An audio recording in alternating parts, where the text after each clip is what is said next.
જૂનાગઢના સાધુઓને મળ્યું છે રામ મંદિરનું આમંત્રણ। જૂનાગઢથી હાલ મહત્વના સમાચાર સામે આવ્યા છે, જેઓને સાધુઓને અયોધ્યા રામ મંદિરનું આમંત્રણ મળ્યું છે। ગિરનાર મંડળના 2 સાધુઓને આમંત્રણ મળ્યું છે, તો પૂજ્ય શેરનાથ બાપુને નિમંત્રણ મળ્યું છે। પૂજ્ય ઇન્દ્રા ભારતી બાપુને પણ આમંત્રણ મળ્યું છે। અયોધ્યા રામ મંદિરનું મળ્યું છે તેઓને નિમંત્રણ। તો પ્રાણ પ્રતિષ્ઠા મહોત્સવનું આમંત્રણ મળ્યું છે। તારીખ 21 સુધીમાં આવી જવા માટે સૂચન પણ આપવામાં આવ્યું છે। તો અયોધ્યા તીર્થક્ષેત્રમાંથી આમંત્રણ પત્રિકાઓ મળી હોવાના સમાચાર સામે આવ્યા છે।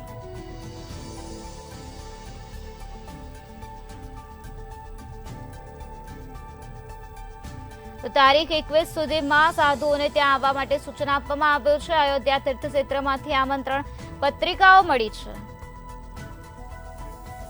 પૂજ્ય ઇન્દ્ર ભારતી બાપુને પણ આમંત્રણ મળ્યું હોવાના સમાચાર સામે આવ્યા છે। અયોધ્યા રામ મંદિરનું નિમંત્રણ મળ્યું છે। એમાં તમને આમંત્રણ આપ્યું છે, શું આમંત્રણ આવ્યું છે, કેવી રીતે તમારો આખો કાર્યક્રમ છે અને શું છે પત્રિકામાં, ક્યારે મળી? શ્રી રામ જન્મભૂમિ તીર્થક્ષેત્ર અયોધ્યા આપણે સૌ જાણીએ છીએ એમ ઉત્તર પ્રદેશમાં મોદી સાહેબ અને યોગીજી દ્વારા તેમજ સમસ્ત હિન્દુ સમાજની એક ભાવનાને કારણે રામ મંદિરનું દિવ્ય અને ભવ્ય નિર્માણ થયું છે। અને આ મંદિરમાં જ્યારે રામલાલાની પ્રાણ પ્રતિષ્ઠા થઈ રહી છે, પોષ મહિનાની દ્વાદશીના દિવસે, સોમવારના દિવસે અને તારીખ 22ના રોજ આપણે સૌ રામલાલાની પ્રતિષ્ઠાના સાક્ષી બનવા જઈ રહ્યા છીએ। ત્યારે આ આમંત્રણ અમને સરકાર દ્વારા તેમજ પરિષદ દ્વારા બંને દ્વારા અમને પ્રાપ્ત થયું છે અને એમાં અમે જવા માંગીએ છીએ, કારણ કે આ સુવર્ણ અવસરના સાક્ષી બનવું એ પણ આપણા એક સદનસીબ છે। સૌ કોઈ સમસ્ત ધાર્મિક જનસમાજના હૃદયમાં બેઠેલા રામલાલાની પ્રાણ પ્રતિષ્ઠાનો મહોત્સવ હોય એટલે સૌ પોતપોતાના ઘરે આ પ્રસંગને જરૂર નિહાળશે, પણ જ્યારે વિશિષ્ટ સંતોને સન્માન સાથે અને વ્યવસ્થિત રીતે આમંત્રણ આપવામાં આવ્યું છે, ત્યારે તારીખ 22ના રોજ અયોધ્યા પહોંચવા માટે અમે 20 તારીખે જૂનાગઢથી નીકળશું સાંજના। 21 તારીખની સવારની અમારી 5 વાગ્યાની બાય પ્લેનની ટિકિટ છે, જેમાં અમે લોકો અમદાવાદથી સીધા લખનઉ પહોંચશું। લખનઉથી પછીની ફ્લાઇટ અમારી બાય પ્લેન અમે લોકો સીધા અયોધ્યા જશું।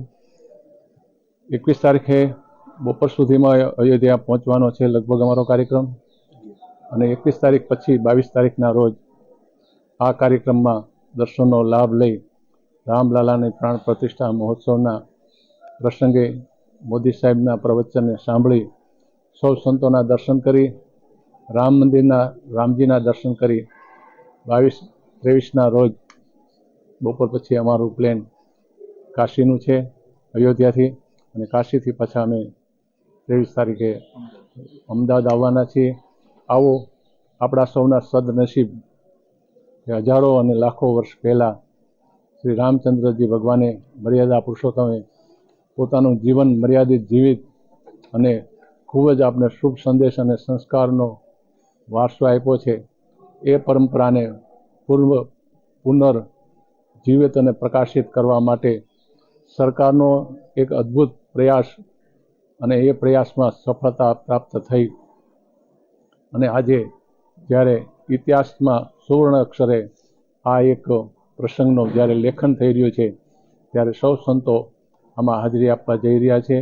આપણી એક સદનસીબી છે કે ઐતિહાસિક પરંપરા તેમજ આપણી સંસ્કૃતિ પરંપરા અને આપણા સંસ્કારનો વારસો નવી પેઢીમાં રામને ક્યારે આપણે ભૂલી શકીએ એમ નથી, પણ રામના નિર્દેશ અનુસાર નવી પેઢીના બાળકો જીવન જીવતા શીખે એવા લક્ષ્ય સાથે આપણે રામ મંદિરના રામલાલાના પ્રતિષ્ઠા મહોત્સવમાં અદ્ભુત, અણમોલ અને અલૌકિક લાવો લઈએ।